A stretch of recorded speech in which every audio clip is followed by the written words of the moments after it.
Today on Investigate TV Plus, with the American dream of homeownership seemingly out of reach, two friends find their smartest investment is with each other. I'm Tisha Powell. And I'm Lee Zurich. We examine a housing trend that experts say could rewrite the rules of real estate. You can't fight pricing. It's too big, it's too complex. To unite resources, it's the only way for most people to get in the market. Plus, using a bird's eye view to catch crooks. We're able to take remote manual control of that camera, zoom in very closely on that particular person. We get an up-close look at the surveillance system helping police secure streets in a major U.S. city. Our goal is to target the criminals that cause the most damage in the communities and take action against them. Then channeling fear into innovation. Why are they selling me a product made to protect my kid that can really kill my kid? And it didn't make any sense. How a traumatic experience inspired a family to recreate a common household product, and why they say it can save young lives. In-depth stories that inform and inspire. You're watching Investigate TV Plus. Whether you dream of a house with a white picket fence, big backyard, or even a pool, owning a home is still part of the American dream. But high mortgage rates, skyrocketing prices, and housing shortages have made it a nightmare for many. The data tells the story. A 2024 survey found more than half of aspiring homeowners say their income isn't high enough to afford a down payment and closing costs. And that has some trying a non-traditional approach. Reporter Heather Graff examines the growing trend of co-buying, in which people are teaming up with a friend to close the deal. We've all heard the saying, friends are the family you choose. We went to Columbia in New York. And that's certainly true for Samantha Simpson and Angel Wachuku. That was 2016. Who went from classmates to best friends, and in the years that followed, they became travel buddies, roommates, and even business partners with a shared YouTube page. Hey everyone, welcome back to our channel. Hey y'all. So when the pair began considering home ownership in their late 20s, they decided it just made sense to buy a house together as well. Literally, there just wasn't anyone else I thought of that I could trust besides probably my parents. And yeah, I think we're just like good friends and we trusted each other. Samantha and Angel, seen here, getting the keys to a 4-bedroom row house they now co-own in Washington, D.C. Split everything down the middle. Split everything down the middle. That's right. Could either of you have afforded this home on your own? Absolutely not. Yeah. No. Once you buy a home, that's one expense, and then there are other expenses that come up with like a house and things that you don't expect, and having someone to split that cost with has been amazing.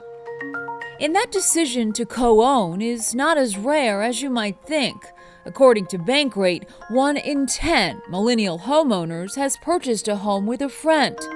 Zillow is also tracking this, and in 2023 found 14% of home buyers did so with a friend, many of those citing affordability as their reason for co-buying. Certainly, if you have two incomes, then you can save for a down payment easier. Jessica Louts is the National Association of Realtors Deputy Chief Economist and Vice President of Research, and she expects co-buying among friends and with people other than a spouse to become even more common moving forward. When you consider that there are 3 offers right now for every home that's listed, you want to have a competitive offer out there. So perhaps as a dual income, that's putting down the bigger down payment than you would have been able to as a single buyer. I imagine it also comes with some potential risks though.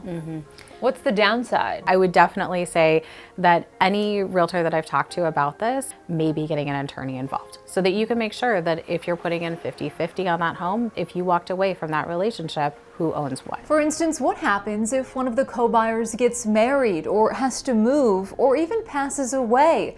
Exactly how will costs be split? Even who gets the bigger bedroom?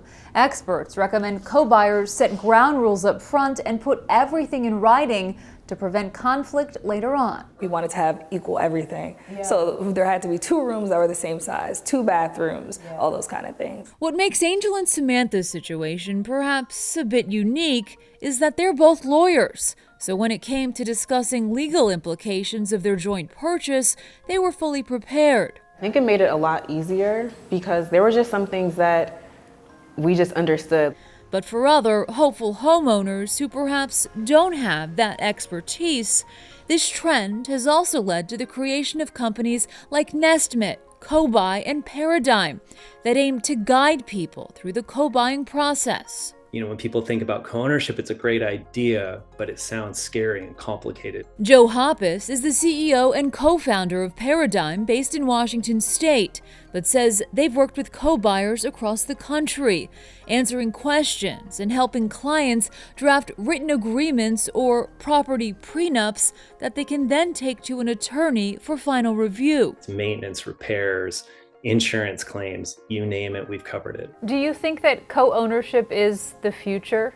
I do. You can't fight pricing. It's too big, it's too complex. You can't fight interest rates. So to unite resources, it's the only way for most people to get in the market and get that, start building that equity and generational wealth. As for these co-buyers, We bought a house. Angel and Samantha moved into their DC home in 2021. We wanted to show you guys the fire pit that we got. Renovated it, and lived there together for a little over a year. This is actually a new front door. But when a new job opportunity moved Samantha out of state, per their agreement, Angel moved out of the house too, and they now use it as a rental and investment property. It was like, okay, it's time, and we had prepared for it. We both are very, I guess, like kind of business minded. Yeah. And so it was like, oh, this is an opportunity to make it a vacation rental. And so it was a positive experience. Still best friends who plan to hold on to that house as co-owners for as long as they both feel it makes sense. I think you have to be on the same page with at least 75% of things. Yeah. At least 75% of things. Would you do it again? I Yeah, would. for sure. Definitely. Yeah, Definitely. It was a great decision. What a great idea. It's almost like continuing college. I had a great college roommate, and I would love to buy a home with her if that opportunity were to arise. You want me to say it? Sure. I'm going to say it. My wife would probably like to live with some of her friends more than me some days. You know, it's all about being comfortable with the idea, and it works for some people. It definitely works for some people. Hopefully it doesn't work for Jenny and me. Hopefully she's Yeah. good with the way she has We're it. both Yeah. going to stay married. Yeah, exactly. Live that Yes, way. yes. Well, the National Association of Realtors says friends buying homes together is not the only co-ownership trend that's on the rise. Its 2024 Home Buyers and Sellers Report found an increase in what's known as multi-generational purchases. It's when families buy a home together and split the mortgage, such as a younger relative partnering with an aging parent or grandparent. The NAR says the reason for this type of co-buying is often about not just cost savings, but also creating a space for people to care for elderly loved ones. Still to come, a network of cameras becomes the eyes and ears of law enforcement. The camera systems actually give us more guardianship over the city. We get an insight into the collaboration that experts say contributed to a dramatic drop in crime. Then later, explore a forest frozen in time. We travel to the Pacific Northwest for an in-depth look at an underwater world thousands of years old. Our in-depth coverage continues. You can get connected to Investigate TV Plus on all social media platforms.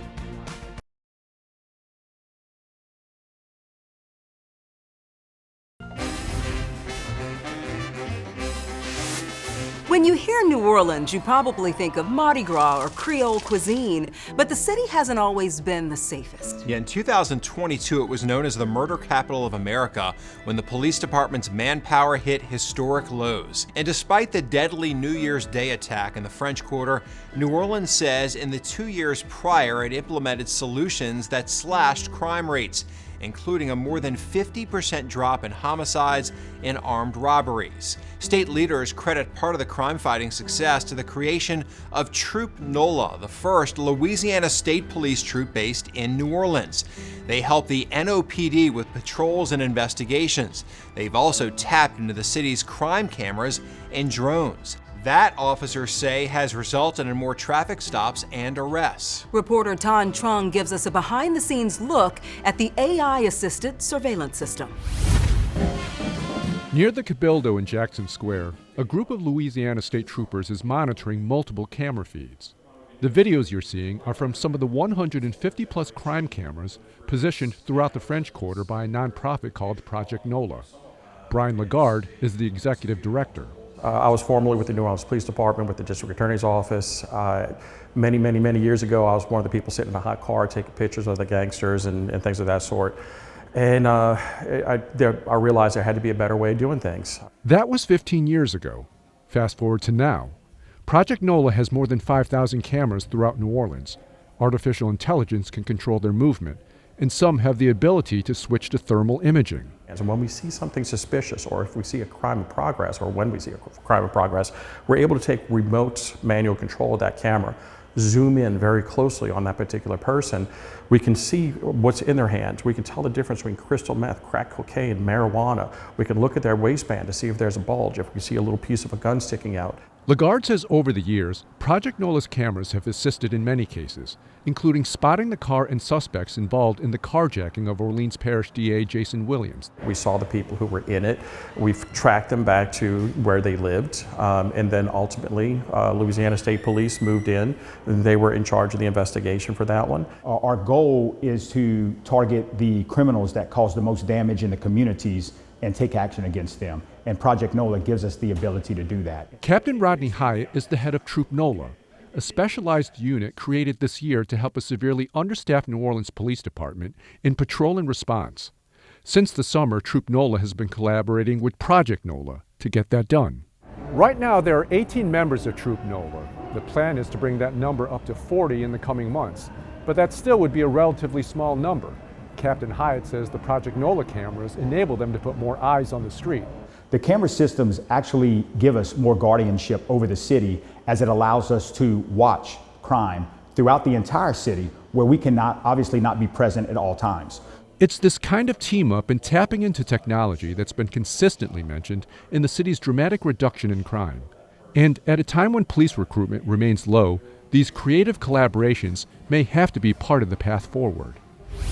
Another partnership driving change, the NOLA Coalition, a group of local business, civic, and community leaders focused on public safety. Their goal to reopen communication and involve other agencies in the police department's efforts. Where we're going to place blame on political leaders, on the police, on the community.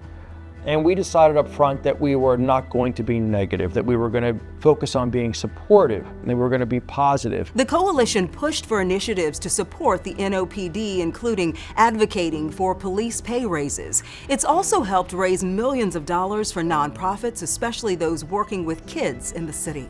We thought it was really important that if we were going to be making recommendations and in some cases demands, we had to put our money where our mouth is. We couldn't just make empty demands without the business and civic community and philanthropic community opening its wallets as well. To learn about the collaborations that have helped New Orleans drastically cut its crime rates, head to InvestigateTV.com and search NOLA Coalition.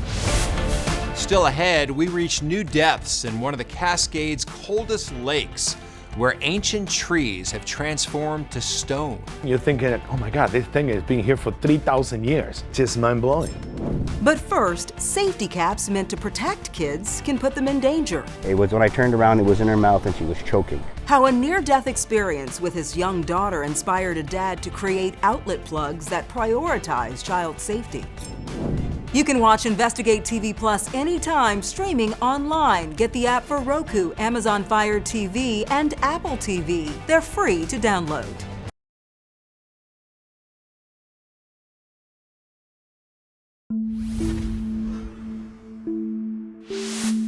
A product designed to save a life threatens to take one. The plastic plug for electrical sockets can help prevent a child from being shocked, but a Vermont dad discovered his daughter choking on one. The scare not only motivated him to warn other parents about the dangers, but inspired him to invent a solution that he says could save a life. Reporter Alyssa Borden shows us how. Piece by piece, these machines are turning out life-saving products in more ways than one. We've been working for 20 years now trying to protect kids. That's George DeSalle Jr., the founder of Safety Caps. Unfortunately, it was a personal experience with his daughter that led the entrepreneur to make these child-safe plug protectors better. One day I was vacuum cleaning and I took out a standard size outlet plug from the wall and set it on the table. And as I was vacuum cleaning, I don't know if I knocked it off the table or she reached up and grabbed it, but it was when I turned around, it was in her mouth and she was choking. DeSalle was able to save his daughter's life, but the encounter left a lasting impact for this Fairfax dad. After that, I started really researching these caps and realized that why are they selling me a product made to protect my kid that can really kill my kid, and it didn't make any sense. With a newly sparked passion to protect his kid and others, DeSalle spent time making phone calls to outlet plug companies, asking them to change their design. I even got like 2,000 signatures from doctors and lawyers all around the country and sent it to the CPSC, asking them to change this law, and they wouldn't do it. They said, we're not changing anything. So DeSalle got his hands on a small parts test cylinder designed to show what poses a choke hazard for kids. To no surprise, DeSalle says the safety plugs fit right in. He was determined to make one that didn't, and in the early 2000s, he launched safety caps. With a design that mimics a pacifier, these caps are wider and have holes allowing for airflow and easier removal should they somehow get stuck in the throat. My hole is 1/4 inch the same size, allowing it, if it goes into the soft tissue of the throat, not to choke the child. It's a mission George's wife, Estelle, was happy to support, despite taking her husband away from stay-at-home dad duties. Regardless of whether it made us any money or not, it was a safety feature that was necessary to go forward and make. I'm glad that we have a product that can help other people, other families, and it's of course our #1 baby shower gift. While the idea was born in Fairfax, the caps are made at T&M Enterprises in Shaftesbury, capable of turning out as many as 40,000 caps a day. So our goal is to get as many of these into the hands of as many people as we can, and in many ways as we can. The caps are available to buy in bulk and with your business's logo on them on the Safety Caps website. There could be other dangerous items in your home, and you might not even know it. But you can be your own investigator to make sure the products you're buying are safe for your family. The Consumer Product Safety Commission created the website saferproducts.gov. You can either search for or report unsafe products.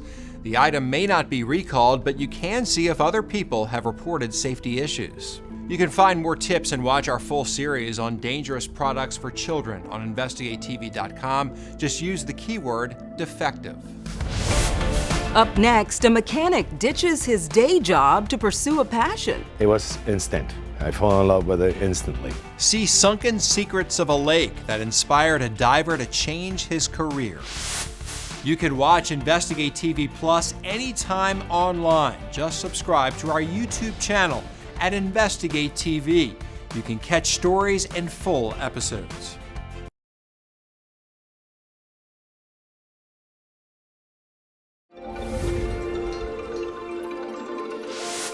Nearly half of the state of Oregon is covered with trees. But there's one forest unlike any other. It's 3,000 feet above sea level in one of the oldest and coldest lakes in the Cascade Mountains. In fact, you'll need goggles and a dry suit to explore it. Reporter Bonnie Silkman takes us to new depths and shows us how the underwater world inspires its visitors. Oregon is well known for its beautiful forests and towering trees. But did you know one of its forests dates back 3,000 years and is hiding underwater? What lies beneath the crystal clear waters of Clear Lake is a preserved forest frozen in time. And it turns out scuba divers from all around the world come here to explore it. And I'm about to be one of them. First, I need to become a certified dry suit scuba diver. Let's go. Here at Aquatic Sports, one of Portland's oldest dive shops, I meet my instructor, Adrian Pareda. I'm from Argentina. I'm sure you guys noticed the accent. And like most of us, Adrian never put together scuba diving and Oregon. And I said, but who in the world dives in Oregon? Remember what I told you, so we are the lake. But this is where he discovered his life's greatest passion. In fact, at 50 years old, he sold his Portland mechanic business of 30 years, all to become a dive master. It was instant. I fall in love with it instantly. There you go. And after passing his tests, I got the high five of approval to dive in one of his favorite places. Clear Lake is a glass of water. It's just a glass of water. Visibility is about 200 feet. It's insane. People come from all over the planet to dive on that lake. With Dive Day finally here, our scuba group is ready to go. Getting underwater, the silence and just the connection with nature. And you go down there, it's like you feel welcome. Under here, it's a whole new world.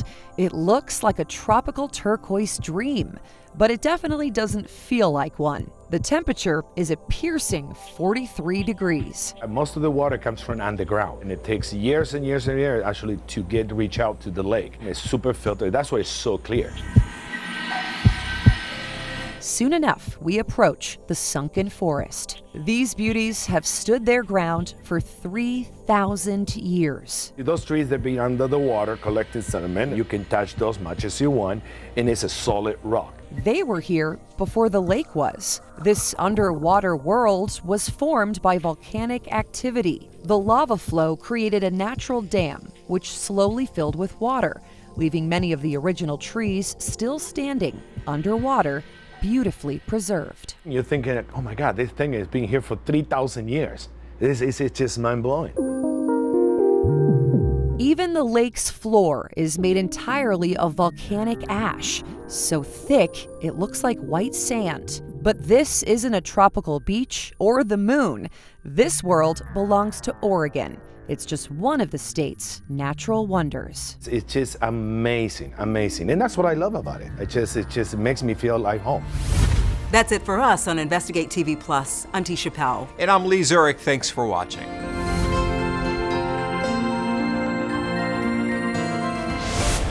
On the next Investigate TV Plus, families claim a system designed to protect is keeping them apart. I've done everything that I've needed to do to fight to get them back, and it's like all of my efforts have failed. Why two companies conducting the court-ordered drug tests are going under a microscope, and what advocates say needs to change so more families can stay together.